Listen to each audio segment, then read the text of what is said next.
আসসালামু আলাইকুম রহমতুল্লাহি অবরকাতুহ। সম্মানিত দর্শক, বাংলাদেশের রাজনীতি নিয়ে এখন দুটো শক্তিশালী বিদেশি পক্ষ খেলছে। এক পক্ষে রয়েছে আমেরিকা এবং ইউরোপ।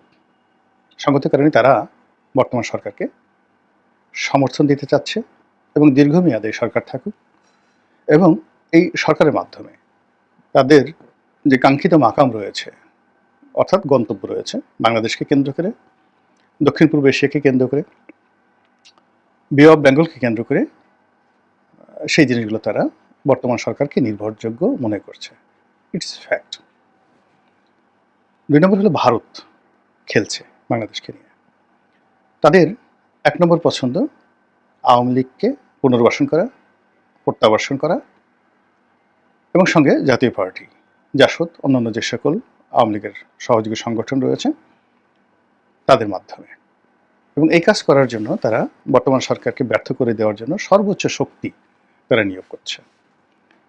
বিষয়টি নিয়ে আমেরিকার সঙ্গে ভারতের যে সম্পর্ক ওই লেভেলে ভালো না, এবং এখানে যারা আন্তর্জাতিক সম্পর্ক নিয়ে গবেষণা করেন বা বুঝেন তারা খুব ভালো করে জানেন যে এখানে প্রায় সব দেশেরই ত্রিমাত্রিক একটা সম্পর্ক থাকে। বাংলাদেশের যে সম্পর্ক, সেই সম্পর্কেরও ৩টা মাত্রা আমেরিকা রয়েছে। একটি মাত্রা হলো যে ওয়াশিংটন, দিল্লি, ঢাকা, মানে ওয়াশিংটন দিল্লির চোখ দিয়ে ঢাকা দেখবে, এটা এখনো চলমান আছে, আগেও ছিল। আরেকটি হলো যে ওয়াশিংটন ব্রাসেলস, মানে ইউর প্রধান হেড অফিস ঢাকা, যেটা এখনো চলমান আছে, এবং এটার ক্ষেত্রে ডক্টর মোহাম্মদ ইউনূস যেটা আগে বললাম। আরেকটি হলো ওয়াশিংটন ইসলামাবাদ ঢাকা, একটা সম্পর্ক আছে। এভাবে যদি আপনি রাশিয়ার দিকে যান, এভাবে যদি আপনি চীনের দিকে যান, এভাবে যদি আপনি দিল্লির দিকে যান, দিল্লি ঢাকার সম্পর্ক প্রায় সব ক্ষেত্রেই 3 ডাইমেনশন, মানে 3 ভাবে এই সম্পর্কটা তারা এগিয়ে নেয়। আমাদের দেশে এখনো পর্যন্ত আমাদের পররাষ্ট্র মন্ত্রণালয় এই 3D রিলেশনশিপ রক্ষা করার ক্ষেত্রে দক্ষতা অর্জন করতে পারেনি। ফলে তারা সবসময় ডাইরেক্ট রিলেশন, সবার সাথে বন্ধুত্ব, কারোর সাথে শত্রুতা নয়। এটা একটা কত বড় যে বোগাস টার্ম, এটা আমরা এখন হাড়ে হাড়ে টের পাচ্ছি। এনিওয়ে, আমরা অন্যান্য বিষয়গুলো আলোচনা না করে এখানে শুধুমাত্র বাংলাদেশের সঙ্গে দিল্লির যে সম্পর্ক, ত্রিমাত্রিক সম্পর্ক, সেই ত্রিমাত্রিক সম্পর্কটি আমরা আলোচনা করব। তাদের প্ল্যান এ, সেটা হলো আওয়ামী লীগ। এখন আওয়ামী লীগ যদি না থাকে তাহলে সেক্ষেত্রে তারা প্ল্যান বি, বিএনপি। তাদের প্ল্যান সি হলো এই ইসলামী যে দলগুলো, বাম ঘরানার যে দলগুলো, তাদের মধ্যে একটা ঐক্য করে সেখানে জামায়াত ইসলামীকে তারা অবশ্যই একটা মেজর রোল প্লে করার জন্য একটা সুযোগ করে দেবে। এই হলো তাদের 3D প্ল্যান। এখন এই 3D প্ল্যানগুলো কিভাবে কাজ করছে এই মুহূর্তে? 3টি প্ল্যানই একত্রে কাজ করছে, এবং এই কাজগুলো করার জন্য রয়ের যে অফিসগুলো রয়েছে, উইংসগুলো রয়েছে, তারা ব্যস্ত। অর্থাৎ জামাতের সঙ্গে যদি রয়ের কোনো সম্পর্ক থাকে, ওটা প্ল্যান এর গ্রুপ জানে না, দে ডু নট নো। বিএনপির সঙ্গে যদি প্ল্যান বি থাকে, ওখানে যারা কাজ করছে তারা অন্য দুটো গ্রুপ জানে না। আর 3টে গ্রুপের যে রিপোর্ট, সেই রিপোর্ট আলাদা আলাদা রিপোর্ট যায় অজিত দোভালের কাছে, অর্থাৎ নিরাপত্তা উপদেষ্টা, এবং তিনি এই বিষয়টা নিয়ে কেবল জনাব নরেন্দ্র মোদীর সঙ্গে আলোচনা করেন।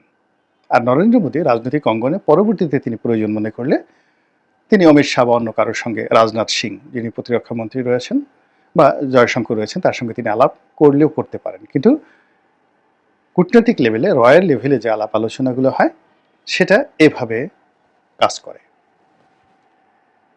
আরেকটি বিষয়, সেটা হলো জয়শঙ্করের মাধ্যমে এবং রাজনাথ সিংয়ের মাধ্যমে, অর্থাৎ পররাষ্ট্র এবং প্রতিরক্ষা, বাংলাদেশের প্রতি চাপ প্রয়োগ করা।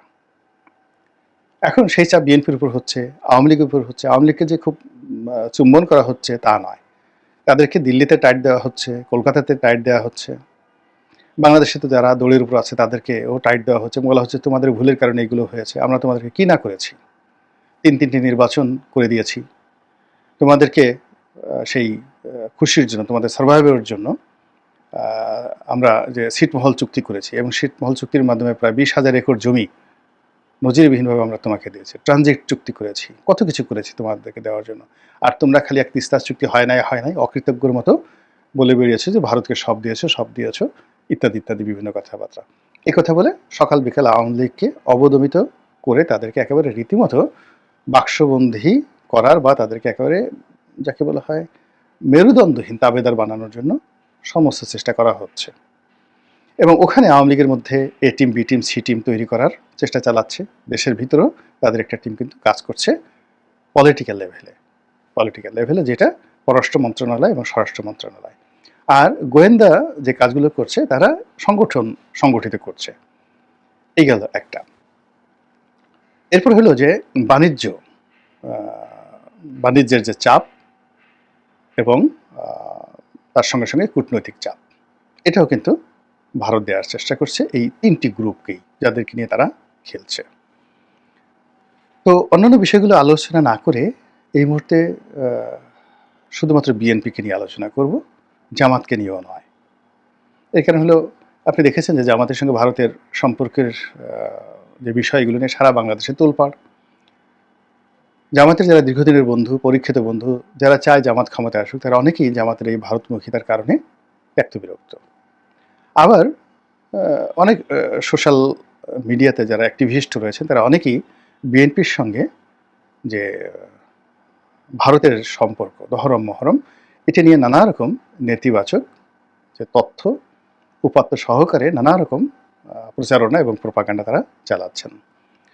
কিন্তু বিএনপির পক্ষ থেকে একেবারে কোনো প্রতিক্রিয়া দেখানো হচ্ছে না, কোনো কিছু বলা হচ্ছে না। ফলে জনমনে ভীষণ রকম আতঙ্ক তৈরি হয়েছে। অনেকে অসম্ভব, এই জিনিসটা একেবারে অসম্ভব, কিন্তু তারপরেও অনেকে সন্দেহ করছেন। যেমন বাংলাদেশ থেকে এখন চলে গেছেন, প্রবাসে আছেন রাকেশ রহমান, একজন তরুণ নেতা ছিলেন, টেলিভিশন টকশোতে আসতেন, খুব রাপটাপ কথাবার্তা বলতেন। তার বাবা আমার সহকর্মী ছিলেন, আমাদের সঙ্গে এমপি ছিলেন। তার আগে তিনি সরকারি কর্মকর্তা ছিলেন, জয়েন্ট সেক্রেটারি ছিলেন, HN আশিকুর রহমান ওনার ছেলে। ওনারা ধনী, ব্যবসা বাণিজ্য করে বেশ সচ্ছল। তো এই ভদ্রলোক বাংলাদেশে থাকতে তিনি আওয়ামী লীগের পক্ষে খুবই একেবারে নিজুম মজুমদারদের মতোই খুব অ্যারোগ্যান্টলি তিনি কথাবার্তা বলতেন। কিন্তু বিদেশে যাওয়ার পর তার একটা ভাবোদয় হয়েছে। এখন তিনি অনেক নির্জলা সত্য কথাগুলো বলা শুরু করেছেন এবং তার সেই বক্তব্যগুলোর মধ্যে একটি বক্তব্য আমার দৃষ্টিতে এসেছে, কগনিজেবল। সেটি হলো যে বিএনপির সঙ্গে আওয়ামী লীগের সম্পর্ক হবে, সমঝোতা হবে, এটা যারা বদ্ধ উন্মাদ এবং পাগল তারা ছাড়া অন্য কেউ বিশ্বাস করবে না। সময়ের প্রয়োজনে ক্ষণেকের তরে আওয়ামী লীগকে বিএনপি একটু ছাড় দিতে পারে প্রয়োজনের তাগিদে, অর্থাৎ জামাতকে ভয় দেখানোর জন্য, অথবা পিঠ বাঁচানোর জন্য বিএনপিকে আওয়ামী লীগ ছাড় দিতে পারে। যেমন ইদানিং বেগম জিয়াকে নিয়ে, জিয়াউর রহমান সাহেবকে নিয়ে, তারেক জিয়াকে নিয়ে কোনো রকম বাজে কথা আওয়ামী লীগের কোনো নেতা বলছেন না বিদেশ থেকে, এমনকি শেখ হাসিনাও না। কিন্তু অতীতে তারা যে সকল অশ্লীল অশ্রাব্য কথাগুলো বলেছেন সেগুলো কিন্তু ঘন ঘন সামনে চলে আসছে, এবং আগামীতে তাদের অবস্থা ভালো হলে ওই একই কথা তারা বলবেন। এর কারণ হলো, বিএনপিকে গালি দেওয়া ছাড়া তো আওয়ামী লীগের রাজনীতি হবে না। তাদের রাজনীতি করতে হলে বিএনপিকে গালি দিতে হবে, জামাতকে গালি দিতে হবে। একই টেবিলে বসে যদি জামাতের আমির শেখ হাসিনা খাওয়া দাওয়া করেন, কিন্তু ওখান থেকে বের হয়ে রাজনীতির স্বার্থে একে অপরকে গালি দিতে হবে, নাহলে রাজনীতি হবে না।